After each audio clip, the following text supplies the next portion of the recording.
Lord. 33వ కీర్తన 19వ వచనం. యెహోవా దృష్టి ఆయన యందు భయభక్తులు గల వారి మీదను ఆయన కృప కొరకు కనిపెట్టు వారి మీదను నిలుచుచున్నది.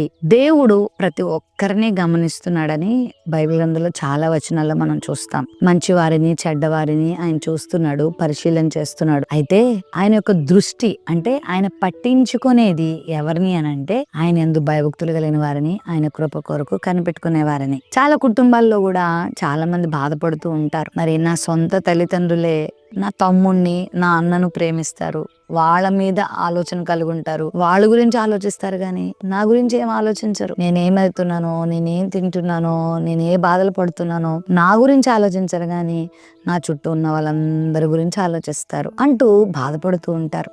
ఈ రోజు వాక్యం వింటున్న ప్రియ దేవుని బిడ్డలారా, ఒకవేళ మనుషుల దృష్టి నీ మీద లేకపోవచ్చు, మనుషులు నీ గురించి ఆలోచించకపోవచ్చు, మనుషులు నిన్ను పట్టించుకోకపోవచ్చు, మనుషులు నిన్ను పలకరించకపోవచ్చు, కానీ గొప్ప దేవుడు మనకున్నాడు. ఆయన దృష్టి ఎప్పుడు నీ మీద ఉంది. ఆయన నిన్ను చూస్తున్నాడు, నీ బాధ చూస్తున్నాడు, నీ కన్నీరు చూస్తున్నాడు, నీ వేదన చూస్తున్నాడు, నీ శ్రమ చూస్తున్నాడు, నీ అవసరత తెలుసు ఆయనకి. కాబట్టి కృంగిపోవద్దు. ఆయన యందు భయభక్తులు కలిగి జీవించు.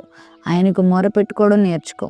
ప్రతి సంగతి ఆయనకు విన్నవించుకోవడం నేర్చుకో. ఆయన కను దృష్టి నీ మీద ఉంది. తగిన సమయం మందు నీకైనా జవాబిస్తాడు. తగిన సమయం మందు నీ అవసరత ఆయన తీరుస్తాడు. కొన్నిసార్లు ఆయన మనల్ని పట్టించుకున్నట్టే ఉంటాయి కొన్ని పరిస్థితులు, కానీ దేవుడు మనల్ని పట్టించుకుంటున్నాడు, చూస్తున్నాడు అనే విషయాన్ని మనం మర్చిపోకూడదు.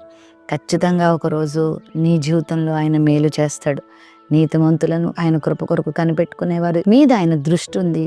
ఆయన వారిని పట్టించుకుంటాడు, చూస్తాడు, వారి జీవితంలో అద్భుతాలు చేస్తాడు. ప్రేమ నమ్మకం కలిగిన మా తండ్రి, నీ బిడ్డల జీవితంలో నీ కనుదృష్టిని పొందుకునే గొప్ప కృపను దయచేయి.